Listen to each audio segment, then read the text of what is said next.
Keisha Turner's boots echoed against the concrete floor as she walked into Fire Station 57 for the first time. She had dreamed of this moment. The chance to prove herself as a firefighter, to save lives, to make her late father proud. But as soon as she stepped into the common room, her excitement met a wall of silence. The other firefighters paused mid-conversation, their eyes lingering on her. A black woman, young, confident, stepping into their world like she belonged. Well, look what the city dragged in," Captain Ross said, rising from his chair with a smirk. His greying hair and crisp uniform gave him the air of authority, but the sneer in his voice dripped with condescension. "The new diversity hire.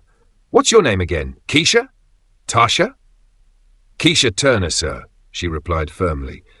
Captain Ross chuckled, shaking his head. "Right, Keisha. Let's get something straight. This isn't one of your sensitivity workshops. Out here it's real work, real danger. I hope you didn't think you could prance in here and get a free pass because of, well, you know." The room filled with quiet laughter. Keisha's face remained steady. She wouldn't let him see her flinch. "Suit up," Ross barked. "Let's see what you've got." They moved to the drill yard for a standard hose evolution exercise. Captain Ross made sure all eyes were on Keisha as he called her out to lead. "Show us how it's done, rookie. Let's see if you can lift that hose without breaking a nail." Keisha bit the inside of her cheek and focused. The equipment was heavy, but she'd trained for this. She handled the hose with precision, moving quickly through the steps. Ross interrupted, loudly correcting things that weren't wrong, belittling her technique even when others nodded in approval. "What is this? A parade? You move like you're on a catwalk, not a fireground." Some firefighters snickered. Others stayed silent, unsure whether to join in or stay out of it. When Keisha finished, Ross leaned in close, his voice low but sharp enough for others to hear. "You won't last. You're just here to make the department look good on paper, but I give you, maybe a week." Before Keisha could respond, the alarm sounded, a small electrical fire at a nearby apartment complex. Captain Ross turned to the team. "Mount up, and let's keep the rookie where she belongs, on the sidelines." But fate had other plans. At the scene, as smoke billowed from a third-story window, Ross ordered Keisha to stay by the truck. Yet, when one of the residents screamed that a child was still inside, Keisha's instincts kicked in. Without waiting for permission, she grabbed her gear and rushed toward the building. Ross saw her and shouted, "Stand down, Turner! That's an order!" Keisha ignored him. Inside, visibility was near zero. Flames crackled somewhere overhead and time was running out. She found the child huddled in a corner, coughing, terrified. Wrapping the child in her coat, she navigated through the thick smoke, relying on muscle memory and training to guide her out. When she emerged, soot-covered and breathless, the onlookers cheered. But back at the station, Ross was waiting. "You think that was heroic?" he spat. "You just disobeyed a direct order. I don't care that you saved that kid. You're a liability, Turner. One more mistake, and you're out." Keisha met his glare with calm defiance. "Then you better get used to me. I'm not going anywhere." Ross smirked. "We'll see about that." What Keisha didn't know was that the fire was just the beginning. Captain Ross had plans to break her, and someone else at the fire scene had quietly been watching. Someone who would soon turn her entire world upside down.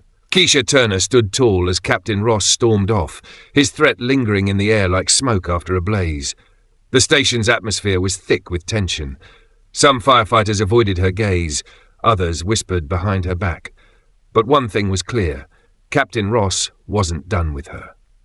The next morning, the hostility escalated. When Keisha reached her locker, she found her gear soaked with water, her helmet scrawled with the word token. Laughter echoed from down the hall, but no one confessed. She cleaned it off without saying a word, biting down her frustration. Ross strolled by, pretending not to notice. "Careless, Turner. Maybe next time you'll remember to keep your gear where it belongs." Keisha's jaw tightened. She knew the game he was playing, pushing her to the edge, hoping she'd crack, but she wouldn't give him that satisfaction. The station's daily drills became a theatre for her public humiliation. Ross nitpicked her every move, assigning her the heaviest tasks, stacking her with double shifts, always making sure her failures would be visible, but her victories would be ignored. "Don't think saving one kid makes you a firefighter," he'd sneer.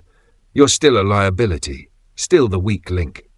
The other firefighters, especially her senior partner Eric, seemed caught in the middle. Eric watched the bullying but rarely spoke up. He was well liked and experienced, but like many others, he kept his head down to avoid becoming Ross's next target.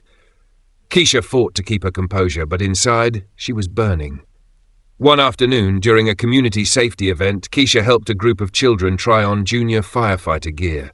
A tall man in a crisp suit approached, watching her with quiet interest. "You're good with them," he remarked. Keisha glanced up, wiping sweat from her brow. "Just doing my part."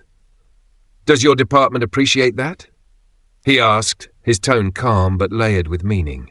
Keisha gave a tight smile. "Some do, some don't." The man extended his hand. "David Collins, Fire Commissioner's Office." Keisha's heart skipped. "Nice to meet you, sir." He studied her for a beat longer than necessary. "I've heard some interesting things about Station 57. I'll be watching closely."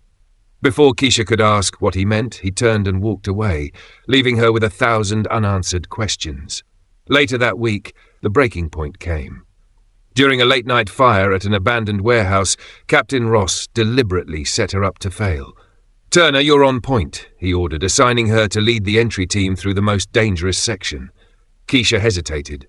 "Sir, the structure's compromised. The support beams." "Are you questioning me again, Turner?" Ross barked, his voice slicing through the comms. Her partner, Eric, standing nearby, looked torn but remained silent. Keisha's gut screamed that this was a trap, but refusing would give Ross what he wanted, a reason to claim she wasn't capable. She pushed forward, stepping into the unstable structure, her heart pounding with each step. Smoke clouded her vision, and the creak of sagging metal echoed above her. As she reached the targeted room, the ceiling suddenly groaned, then collapsed. The floor gave way beneath her boots. The last thing she heard was Captain Ross's voice on the radio, cold and flat. "Turner's down." And then, silence. The world around Keisha went black as debris rained down on her. Heavy beams pinned her legs and choking dust filled her lungs. Her radio crackled faintly in the rubble. Static. Then silence. "Mayday, mayday," she gasped, struggling against the weight. "This is Firefighter Turner. I'm trapped, requesting immediate assistance." No response, just the distant roar of the fire. Panic clawed at her chest. She was alone, abandoned, and she knew why. Captain Ross had sent her in to fail. Minutes dragged like hours, sweat mixed with soot as Keisha fought to stay conscious, her breathing laboured under the crushing weight. Suddenly a faint voice broke through the static. "Keisha, hold on. I'm coming in." It was Eric. Through the haze, she heard him arguing with Ross over the comms. "She's pinned. I'm going in to get her." "She made her choice," Ross barked coldly. "We're pulling back. She's not worth the risk." Keisha's heart sank. He wasn't even pretending to hide it anymore, but Eric's voice was firm. "You leave if you want. I'm not abandoning her." Keisha heard boots pounding closer, the sound of shifting rubble. A flashlight beam cut through the smoke. "Keisha, talk to me! I'm here!" She croaked, the weight on her chest suffocating. "Beams on my legs. I can't move." Eric's hands worked quickly, lifting debris, ignoring falling embers and the suffocating heat. "You shouldn't have been sent in alone. Ross set you up." Keisha grimaced in pain, but forced a bitter smile. "I know." Eric's voice lowered. "I've seen what he's been doing. I should have said something sooner." A loud creak echoed above them. "Hurry," Keisha urged, panic rising. "It's coming down." Eric strained, finally freeing her legs. "I've got you," he said, wrapping her arm over his shoulder as they stumbled out together. Behind them, part of the roof collapsed, sending sparks flying. Paramedics rushed to them as they emerged into the cool night air. Ross approached, face tight with barely concealed irritation. "What were you thinking? You could have cost the department 2 firefighters instead of 1. Eric squared his shoulders, fury simmering in his eyes. "What I was thinking, sir, was that we don't leave our own behind." Ross sneered. "Some people just aren't cut out for this job." Keisha, her breathing ragged, looked Ross dead in the eye. "I made it out, and I'm not going anywhere." The paramedics loaded her into the ambulance as Ross turned away, muttering under his breath. As the ambulance doors closed, Keisha's mind spun with questions. Had Eric just risked his career for her? Would Ross finally be held accountable? But what truly caught her off guard was the figure waiting at the hospital entrance when she arrived. It was David Collins from the Fire Commissioner's office. He stepped forward, his expression unreadable. "You've been through a lot, Turner. We need to talk. There's something you should know about Captain Ross." Keisha's heart thudded in her chest. What was he about to reveal? Keisha sat in the hospital bed, her leg wrapped tightly in a brace, her body aching from the collapse. But none of that compared to the weight sitting in her chest. David Collins, the senior investigator from the Fire Commissioner's office, sat across from her, his expression grim. "You need to hear this," he began, sliding a thick manila folder onto her bedside table. "We've been building a case against Captain Ross for months. Complaints, safety violations, targeted harassment, but no one was willing to come forward." Keisha's throat tightened. Because they were scared. David nodded. "Exactly. He has connections, influence, people who protect him. But what happened to you? We can't overlook it. Eric submitted a formal statement right after your rescue. It's the strongest evidence we've had so far." Keisha's chest tightened. Eric had risked everything for her. David leaned forward. "But there's more. We've uncovered internal emails showing Ross intentionally assigned you to the most dangerous solo tasks. He's been setting you up to fail since day one." Keisha's stomach churned as she flipped through the documents. Reports altered, training logs manipulated to discredit her. "They made me look incompetent," she whispered. David's jaw tightened. "They wanted to push you out quietly, make you quit." Keisha's hands balled into fists. All the late nights, the extra drills, the humiliation. It was all a trap. "But here's the thing," David continued. "With your testimony and Eric's, we can bring this to the Fire Commissioner. We can expose him, but it won't be easy." Keisha looked up, her determination sharpening. "Why not? Ross's people will close ranks. They'll try to discredit you, bury the evidence, make this all disappear. You'll need to stand strong, publicly." Keisha exhaled slowly, feeling the weight of the decision pressing on her. Going against Ross meant risking everything, her job, her reputation, her future in the fire department. "Why me?" she asked, her voice low. "Why did he choose me?" David didn't hesitate. "Because you're excellent at your job. You prove people like him wrong just by showing up every day." That scared him. Keisha felt a flicker of something she hadn't felt in weeks. Power. Before David could continue, her phone buzzed with a text from Eric. "Keisha, they've started pushing back. Ross's supporters are spreading lies about you. You need to be ready." David glanced at her screen and sighed. It's already starting. Keisha sat up straighter, her pain fading beneath a surge of resolve. "Good, let them come. I'm not backing down." But before she could make her next move, the hospital room door swung open. Standing there was Chief Ramirez, the Fire Commissioner himself. His expression was unreadable. "Firefighter Turner," he said, stepping in. "I've been briefed. I'd like to hear your story, directly from you." Keisha's pulse pounded. This was her moment, but would the system finally listen? The air in the hospital room thickened as Chief Ramirez pulled out a chair and sat beside Keisha's bed. His sharp uniform was crisp, his badge gleaming, but his expression was unreadable. David Collins stood, his body tense. "Sir, with all due respect," Ramirez held up his hand. "Mr. Collins, I appreciate your investigation, but I need to hear directly from Firefighter Turner. No intermediaries, no reports, just the truth from her." Keisha's heart thundered in her chest. This was the man who could change everything, or silence her story for good. Ramirez's dark eyes locked on hers. "Start from the beginning, Firefighter Turner. I want to know what happened. Every detail." Keisha hesitated for a moment, then slowly recounted everything, from the small humiliations, the dangerous solo assignments, the relentless hostility, the ignored safety requests, and finally, the warehouse collapse. As she spoke, Ramirez's face remained stony, but his silence urged her to keep going. When she finished, he finally leaned back, exhaling through his nose. "You understand these are serious accusations." "I understand," Keisha said, her voice firm, "but they're the truth. And you're prepared to stand by them? Even when this goes public? Even when you're dragged through the mud?" Keisha didn't flinch. "I am. Someone has to stop him." There was a long pause. Ramirez studied her carefully. "You know, I started in this department when people like me weren't welcome either." His words caught her off guard. "I've fought this fight, Turner. I know how much it costs, and I know the system always fights back." Keisha met his gaze steadily. Then you know why I can't walk away." Ramirez's expression softened just slightly. "I can't promise this will be easy or clean. There are people in this department who will protect Ross, people who don't want change." David Collins cleared his throat. "With all due respect, Chief, this isn't just about the department. This is about basic safety, decency, and justice." Ramirez nodded slowly. "Agreed, but sometimes justice has a price." Keisha's jaw tightened. "I've already paid part of it." Ramirez stood, pulling out his phone. "Then let's get to work. I'll start the internal review. And Firefighter Turner." He looked back at her. "Don't let anyone tell you that you don't belong here. You've earned your place." As Ramirez stepped out to make the call, David sat down beside her.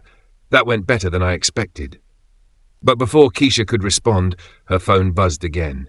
This time it was a private message from an unknown number. It read, "You think this is over? You have no idea who you're messing with.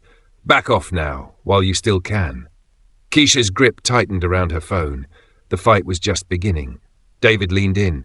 "What is it?" She showed him the screen. His face darkened. "Anonymous threats. They're trying to scare you into silence." Keisha's mind raced. The timing was no coincidence. Word must have already spread that Chief Ramirez was opening an internal review. Ross's allies were mobilizing, quickly. "We need to trace that number," David said, pulling out his own phone. Before he could act, Keisha's phone buzzed again. A second message appeared. "You're not safe. We know where you live. We know where your family is." A cold chill shot through Keisha's spine. This wasn't just intimidation. They were willing to cross lines she hadn't even considered. David's jaw clenched. "This just escalated. We need to involve the police. Now." But Keisha shook her head, her determination hardening. "No, if I back down now, they win. I won't let them bully me out of telling the truth." David's eyes searched hers. "Keisha, this isn't just about your job anymore. They're coming after your life." "I know," she whispered, swallowing her fear. "But they picked the wrong firefighter." Before David could argue further, Chief Ramirez re-entered the room, his face tight with urgency. "I just spoke to Internal Affairs. They're launching the investigation immediately," he said. "But you need to know, Ross is already spinning this. He's accusing you of insubordination, claiming you endangered the team." Keisha's chest tightened. He's flipping the story. And his supporters are backing him. He's trying to discredit you before this even begins. David slammed his fist lightly on the table. Classic defense. Attack the victim first. Ramirez nodded grimly. "You'll need to present everything you have. Documents, witnesses, statements. It's not just about telling the truth now. It's about proving it beyond doubt." Keisha felt the weight of the battle pressing down on her, but she refused to crumble. "I have Eric's statement. I have David's file. I'll testify. I won't back down." Ramirez's gaze sharpened. "There's something else. The media's caught wind of this. It's going public. You're going to be the face of this, whether you're ready or not." Keisha's phone buzzed again, this time a call from Eric. She answered quickly. "Keisha, I just overheard Ross talking. He's pulling in favors. He's got connections in the city council, even some inside the department. He's trying to bury this before it even starts." Keisha's heart pounded. "How much time do we have?" "Not much, but I'm with you. Whatever you need, I've got your back." Keisha hung up and looked at David and Ramirez. "They're coming after me with everything they've got," she said, "so I'll come at them with the truth." Ramirez gave a slow, approving nod. "Good, because they're about to call for a formal review board, and they want you in the hot seat." David's phone buzzed. He read the text and frowned. "They've just fast-tracked the hearing. It's scheduled for tomorrow morning." Keisha's pulse quickened. "Tomorrow?" she echoed. David met her gaze. "They're betting you'll panic. They're hoping you'll fold under pressure." Keisha sat up straighter, her fear melting into resolve. "Let them bet. I'm ready." But deep down she knew this hearing wasn't just about her future. It was about exposing a broken system. The next morning, Keisha stood outside the fire department's internal review boardroom, her heart pounding in her chest like a drum. David stood beside her, his hand firm on her shoulder. "You've got this," he said quietly. Chief Ramirez approached, handing her a manila folder. "I pulled everything I could, incident reports, crew assignments, even Ross's questionable past evaluations that somehow got buried. It's not much, but it's enough to raise doubt." Keisha's fingers tightened around the folder. "Thank you." Ramirez looked at her, serious and steady. "You need to know, Ross has a lot of friends in that room. Some of them are scared of what exposing him might mean for the department's reputation. They're not here for you. They're here to protect themselves." "I figured as much," Keisha said. David leaned in. "But some of them, they're tired of this too. They've just never had someone brave enough to stand up first." Keisha took a breath and pushed open the door. Inside, the atmosphere was heavy. A long table stretched across the room, with senior officers, union representatives, and city officials seated like judges. Ross sat confidently on the other side, flanked by his allies, his expression smug, as if the outcome was already decided. When Keisha entered, his eyes flickered with something between contempt and amusement. The lead investigator, Captain Walters, called the meeting to order. Today's review concerns serious allegations of racial discrimination, abuse of authority, and safety violations within Engine 9. Firefighter Keisha Blake has come forward with these accusations. Firefighter Ross has denied all charges. Ross interrupted with a polished smile. "Captain, let's call this what it is, a baseless attack from a firefighter who couldn't handle the pressure of the job." Keisha's jaw tightened, but she said nothing.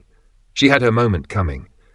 The hearing began with testimonies from Ross's supporters, all carefully rehearsed, subtly painting Keisha as difficult to work with, too sensitive, and not a team player.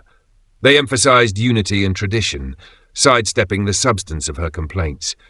Keisha sat through each one, her fists clenched beneath the table. Finally, Captain Walters turned to her. "Firefighter Turner, you may present your case." Keisha stood slowly, her voice steady but strong. "Thank you, Captain." She recounted each incident in detail, the humiliation, the hostile assignments, the dangerous setups. She referenced reports. She presented photos of faulty equipment she'd been assigned. She read from David's write-up about her forced solo entry. She even provided Eric's written statement, which clearly outlined the moments when Ross manipulated situations to set her up for failure. Some members of the board shifted uncomfortably. Others scribbled notes. Ross scoffed loudly. "This is a personal vendetta."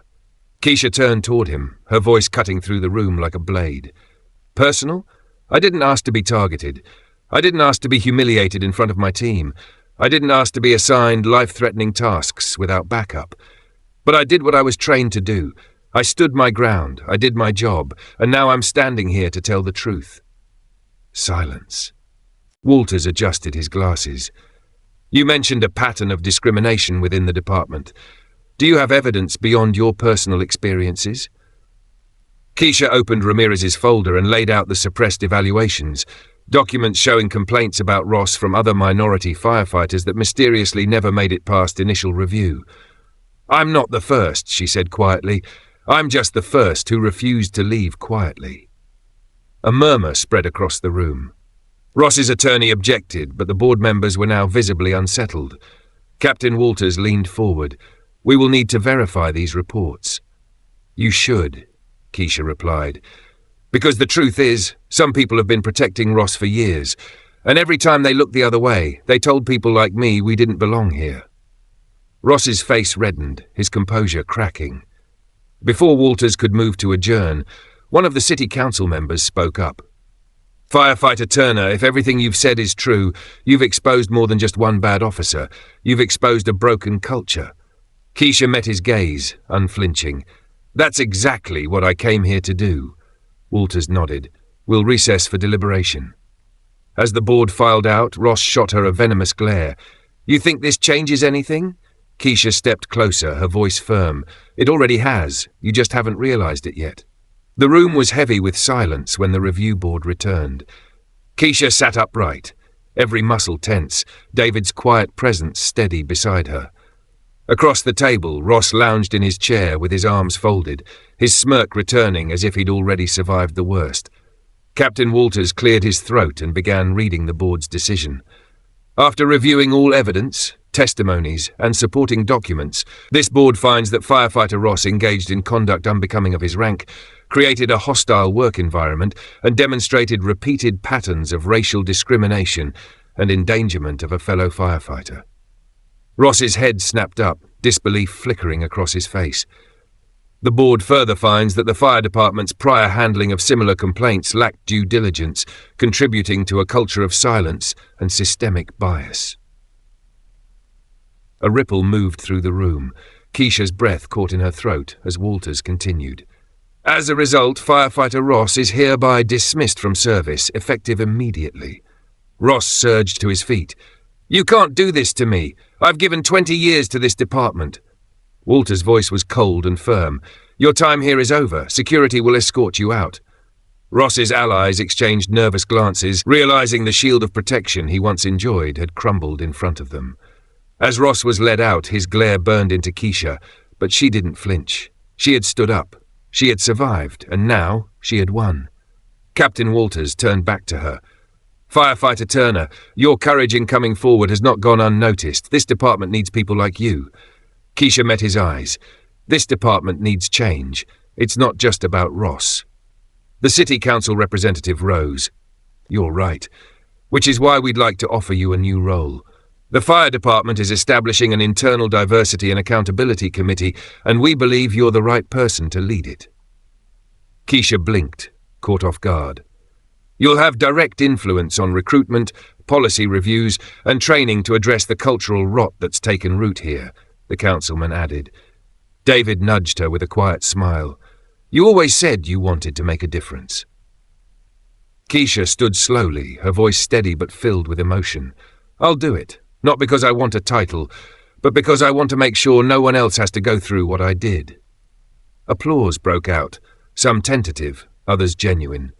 Even the faces that once looked at her with hostility now showed a mixture of respect and understanding. As the hearing ended, Ramirez approached her. You changed the game, Turner. Keisha smiled, finally allowing herself to feel the weight lifting from her shoulders. No, we just started playing by new rules. Outside the building, reporters were waiting, the story already spreading beyond the department's walls. Keisha paused at the steps, looking back at the place where she had been humiliated, where she had nearly given up, but also where she had reclaimed her power. David walked beside her. So what's next, Chief? Keisha laughed softly.